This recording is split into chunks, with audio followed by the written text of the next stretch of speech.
So as always, it's the end of the month and Konami have announced the upcoming updates for April, and I've read them already. I know exactly what's in here. We're going to go through them one at a time.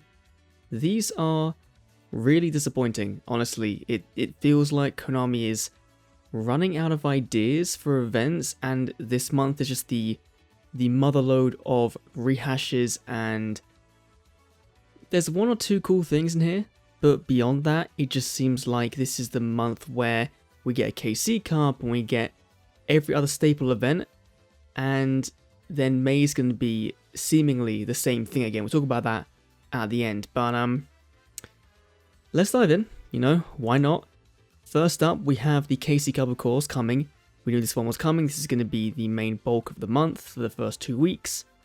So, not the most amazing amount of content, honestly. Like, literally, it's the KC Cup plus the mission circuit, which is going to give us Gravekeeper's Visionary, which we already have in Duel Links. We have it as a one-of, and we're now getting another copy. I think it's a one-of.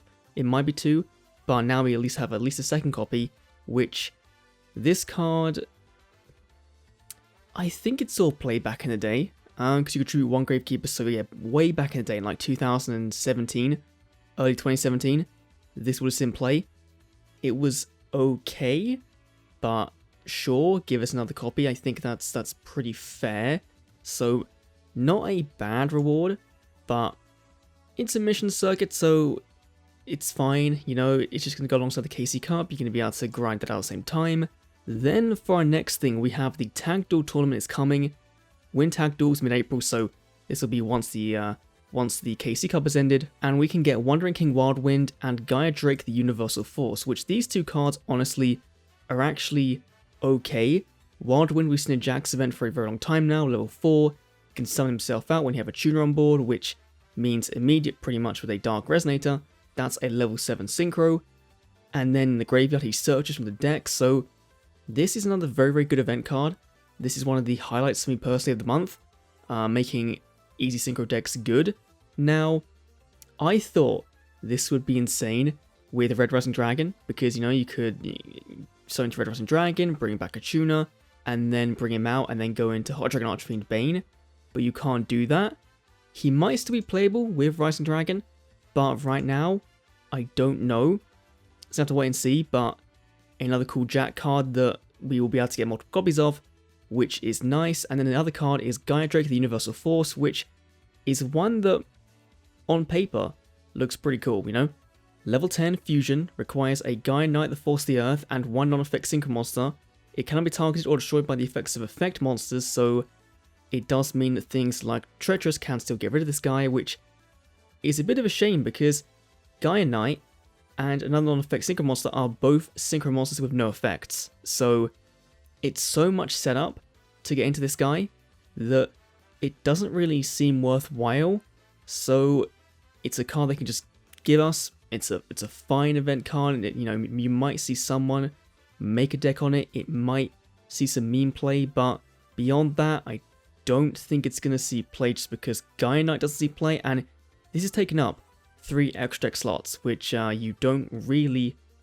I don't think you want to give that many slots to Gaia Drake. Moving on with April of the Duel Quest, again, to get tickets and gems, it's as usual now, we're getting Mission Circuit and Duel Quest, and then Memories of a Friend Joey coming back, which is fine. New reward cards, a brand new skill. This could be the Scapegoat skill, that'd be pretty cool, but new reward cards, we haven't got any idea what they're going to be. Hopefully they're okay, because Joey hasn't been the best in terms of reward cards, but it would be nice if he did have some good stuff with him. But I'm guessing it's going to be, again, 2 new cards, and that's about it. But again, repeat event, it was needed, because next month we're going to probably get Igami, which will be the one event where they need to really, where they really need to bring out all the stops for this one, because that's the one event people are going to be focusing on. Then in late April again, Mission Circuit, so we're getting 2 mission circuits in 1 month. I didn't realize that, but we're getting Chain Close, which is a card that I've talked with people on my Discord on about, and it's a card that is an anime-only card. It seems pretty cool, and it's a counter trap. Activate only when a card is destroyed by battle by card effect is sent to the graveyard from the field. Your opponent can't activate any spell or trap cards until the end phase. And also, spell trap cards and effect monster effects cannot be activated in response to these cards' activations. So, no way of negating it or chaining an effect or quick effect on the field. You can't do that. This card works best in decks like Crystron, who do pop cards on the field on both players' turns. That would be a very cool strategy, is to get your Crystron effects off during your opponent's turn, then lock them out with spell and trap cards on their turn. That'd be quite nice, especially for things like, against Dark Magician or whatever. That could be a good little play there. But I've seen people recommend Survivals and Dinos. That could be a thing. And of course, it's a trap card. It's a one-off. We're getting a one of it. It's going to be in the mission circuit. So again, that's a one-off copy. So at 1, it's okay for certain decks that can use it, but will it see widespread play? No, not at all. It's still way too situational to see play. It's not a horrible card, but I just think it's terrible for Duel Links, because again, we're still in a Cosmic Cyclone meta. We're pretty much always going to be in that for the foreseeable future, it seems like, and this card getting banished, maybe that means that one of the other cards that, is more important doesn't get banished, but still, the point of this card is to set it to see play, and getting it banished by Cosmic is the most likely thing to happen in Duel Links. So, it's cool, it's fine, not really my cup of tea. And finally, back to Duel Links, we have, I don't know why I scrolled down like I was gonna not know what it was. We're getting Duel Chronicles 5D'S, which is the last thing on here. Now, this is the Dark Signer arc, I believe. I'm pretty sure it's a Dark Signer arc, which, I think, given we're getting this, means that Misty Treadwell is not coming to Duel Links, unfortunately for Ethan, so that's a bit of a shame. But we're finally getting Majestic Star Dragon, which means that the next time this event comes around, we'll probably get the Jack Alice alternative of it, which, that'd be pretty cool. But also getting a new skill, Majestic Light. Now, the skill was leaked like way back in August of 2018. Yeah, 2018. It was basically you could trade in a tuner in your hand to add a Majestic Dragon from your deck to your hand, which is a card that is needed for Majestic Star Dragon. So, Majestic Dragon, level 1 tuner, and it can't be used as a secret material except for the summon of a Majestic monster. It's pretty bad, honestly. It's a required card for the summon of a very, very big boy that already requires Stardust plus one other non-tuner monster, so that's a level 1, basically. Stardust plus Majestic Dragon, that's level 9, plus your level 1 is going to give you Majestic Star Dragon, which,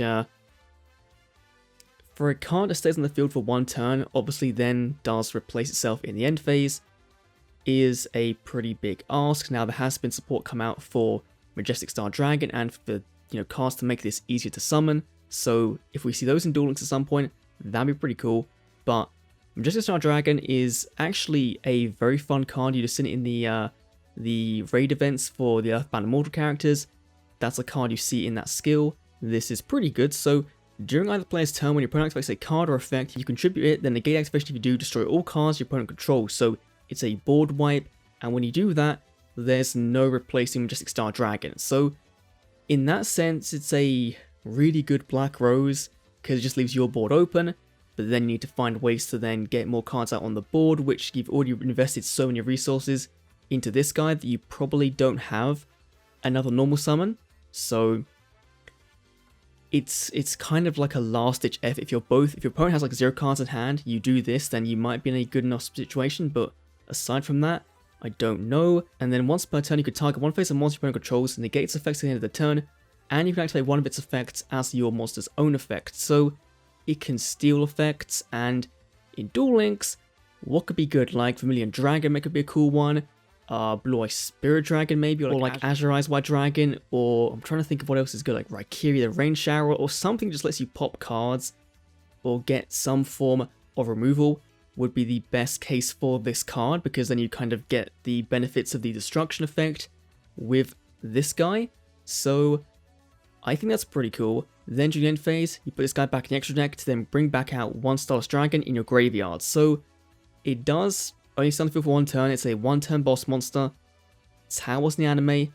It's pretty cool. We're finally getting this in Duel Links. This to me is the highlight of the month. It's the last thing happening in the month, and then moving into May should hopefully be some new events, because this month, as we've gone through them all, we've had every single staple event in this month. KC Cup, Tag Duel Tournament, and Duelist Chronicles. Those are the 3 things in Duel Links that are the most consistent, and then obviously the mission circuit and the other events, these side events, they're the most common events we have in Duel Links, and this month is just all of them in one.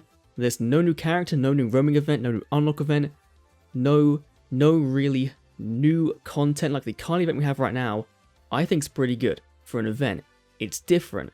It's something we haven't seen for a very, very long time for how to unlock a character, how to play an event, so it's a nice breath of fresh air. Now, we know from the leaks that Igami is going to be a raid duel event, which means that the raid duel is going to be a thing they want to bring back constantly and have that be part of their rotating arsenal. So it's going to be KC Cup, Tag Duel Tournament, Duelist Chronicles, and then raid duels, and then do we just get nothing else new? So this month, a bit of a disappointment for me.